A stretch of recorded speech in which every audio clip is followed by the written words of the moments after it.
ಸಂತೃಪ್ತಿ ಕಿಚನ್ನ ವ್ಯೂವರ್ಸಿಗೆ ತಂಬುಳಿ ರೆಸಿಪಿಗಳು ತುಂಬಾ ಇಷ್ಟ ಆಗುತ್ತೆ. ಸುಲಭವಾಗಿ ಮಾಡುವಂತಹ ಆರೋಗ್ಯಕರವಾಗಿರುವಂತಹ ಮಲೆನಾಡಿನ ಕರಾವಳಿ ಭಾಗದ ಅಡಿಗೆಯಲ್ಲಿ ತಂಬುಳಿ ತುಂಬಾ ವಿಶೇಷ. ಇವತ್ತು ನಾನು ಅಷ್ಟೇ ರುಚಿಯಾಗಿರುವಂತಹ ಆರೋಗ್ಯಕರವಾಗಿರುವಂತಹ ತಂಬುಳಿಯೊಂದಿಗೆ ಬಂದಿದ್ದೇನೆ. ಹಾಯ್ ಫ್ರೆಂಡ್ಸ್, ಎಲ್ಲರಿಗೂ ನಮಸ್ಕಾರ. ವೆಲ್ಕಮ್ ಟು ಸಂತೃಪ್ತಿ ಕಿಚನ್. ಇದಕ್ಕೆ ನಾನು 1 ಚಮಚದಷ್ಟು ಕೊತ್ತಂಬರಿ ಬೀಜ, 1 ಚಮಚದಷ್ಟು ಮೆಂತ್ಯ, 1 ಚಮಚದಷ್ಟು ಜೀರಿಗೆಯನ್ನು ತಗೊಂಡಿದ್ದೇನೆ. ಸಮ ಪ್ರಮಾಣದಲ್ಲಿ ತಗೊಳ್ಳಿ. ನೀವು ಎಷ್ಟು ಧನಿಯಾ ಮೆಂತ್ಯ ತಗೋತೀರೋ ಅದೇ ಪ್ರಮಾಣದಲ್ಲಿ ಜೀರಿಗೆನೂ ಸಹ ತಗೋಬೇಕಾಗತ್ತೆ. ಕೊತ್ತಂಬರಿ, ಜೀರಿಗೆ, ಮೆಂತ್ಯ ತಂಬುಳಿ ಇವತ್ತು ನಾನು ಮಾಡ್ತಾ ಇರೋದು. ಮೊದಲಿಗೆ ನಾನು ಒಂದು ಒಗ್ಗರಣೆ ಸೌಟನ್ನು ಒಲೆ ಮೇಲೆ ಇಟ್ಕೊಂಡು ಅದಕ್ಕೆ 1 ಚಮಚದಷ್ಟು ತುಪ್ಪವನ್ನು ಹಾಕಿದ್ದೇನೆ. ತುಪ್ಪ ಬಿಸಿ ಆದಮೇಲೆ ನಾವು ತಗೊಂಡಿರುವಂತಹ ಜೀರಿಗೆಯನ್ನು ಮತ್ತು ಕೊತ್ತಂಬರಿ ಬೀಜವನ್ನು, ಮೆಂತ್ಯವನ್ನು ಹಾಕಿ ಒಳ್ಳೆ ಪರಿಮಳ ಬರೋ ತನಕ ಹುರಿಬೇಕಾಗತ್ತೆ.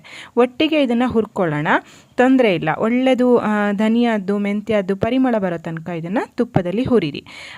ಎಣ್ಣೆಗಿಂತ ತುಪ್ಪ ರುಚಿಯಾಗತ್ತೆ.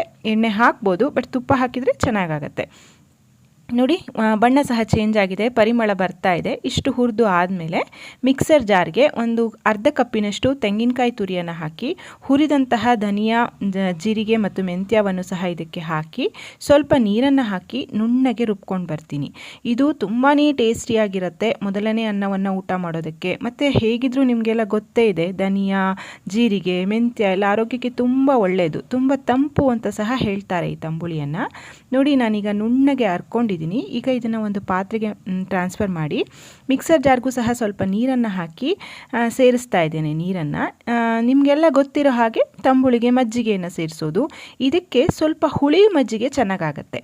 ಸೊ ನಾನು 1 ಕಪ್ಪಿನಷ್ಟು ದಪ್ಪವಾಗಿರುವಂತಹ ಹುಳಿ ಮಜ್ಜಿಗೆಯನ್ನು ಹಾಕ್ತಾ ಇದ್ದೇನೆ. ಮೆಂತ್ಯದಲ್ಲಿ ಸ್ವಲ್ಪ ಕಹಿ ಅಂಶ ಇರೋದ್ರಿಂದ ಹುಳಿ ಮಜ್ಜಿಗೆ ಹಾಕಿದರೆ ಬ್ಯಾಲೆನ್ಸ್ ಆಗುತ್ತೆ. ಹಾಗಂತ ತುಂಬ ಹುಳಿ ಏನಲ್ಲ. ಈಗ ರುಚಿಗೆ ತಕ್ಕಷ್ಟು ಉಪ್ಪನ್ನು ಹಾಕಿಬಿಟ್ಟು ನಾನು ಇದನ್ನು ಮಿಕ್ಸ್ ಮಾಡ್ತಾ ಇದ್ದೀನಿ. ನಮ್ಮ ಮನೆಯಲ್ಲಿ ಈ ಜೀರಿಗೆ, ಕೊತ್ತಂಬರಿ, ಮೆಂತ್ಯ ತಂಬುಳಿಗೆ ಸ್ವಲ್ಪ ಬೆಲ್ಲವನ್ನು ಸಹ ಸೇರಿಸ್ತೇವೆ. ಆವಾಗ ಟೇಸ್ಟು ಸ್ವಲ್ಪ ಬ್ಯಾಲೆನ್ಸ್ ಆಗುತ್ತೆ, ರುಚಿ ಸಹ ತುಂಬಾ ಚೆನ್ನಾಗಿರುತ್ತೆ.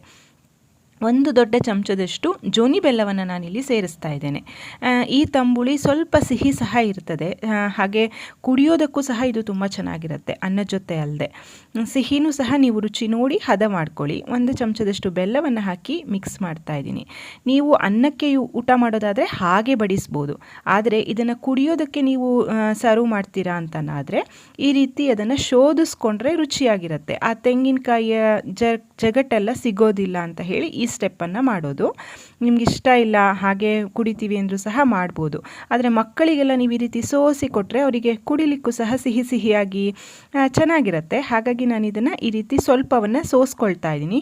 ನೋಡಿ, ಇಷ್ಟ ಆದರೆ ನೀವು ಈ ರೀತಿ ಸಹ ಮಾಡ್ಕೊಳ್ಬೋದು, ಇಲ್ಲ ಹಾಗೆ ಸಹ ನೀವು ಸರ್ವ್ ಮಾಡ್ಬೋದು. ರುಚಿಯಾಗಿರುವಂತಹ ಜೀರಿಗೆ, ಕೊತ್ತಂಬರಿ, ಮೆಂತ್ಯ ತಂಬುಳಿ ತಯಾರಾಯಿತು. ಬಿಸಿ ಬಿಸಿ ಅನ್ನಕ್ಕೆ ಊಟ ಮಾಡೋದಕ್ಕೂ ಹಾಗೆ ಕುಡಿಯೋದಕ್ಕೂ ಸಹ ತುಂಬಾ ರುಚಿಯಾಗಿರುತ್ತೆ. ಒಂದು ಆರೋಗ್ಯಕರವಾಗಿರುವಂತಹ ಅಡುಗೆ. ಖಂಡಿತ ಟ್ರೈ ಮಾಡಿ ನೋಡಿ, ಹೇಗಾಯ್ತಂತ ತಿಳಿಸೋದನ್ನು ಮರಿಬೇಡಿ. ಅದಕ್ಕೂ ಮುಂಚೆ ನಿಮಗೆ ಈ ವಿಡಿಯೋ ಇಷ್ಟ ಆಗಿದ್ದರೆ ವಿಡಿಯೋಕ್ಕೊಂದು ಲೈಕ್ ಮಾಡಿ, ವಿಡಿಯೋವನ್ನು ನಿಮ್ಮ ಫ್ರೆಂಡ್ಸ್ ಆ್ಯಂಡ್ ಫ್ಯಾಮಿಲಿ ಜೊತೆ ಶೇರ್ ಮಾಡಿ. ಮತ್ತೊಂದು ಅಡುಗೆಯೊಂದಿಗೆ ಮತ್ತೆ ಬರ್ತೇನೆ. ಅಲ್ಲಿವರೆಗೂ ಧನ್ಯವಾದಗಳು. Thank you for watching. Thank you.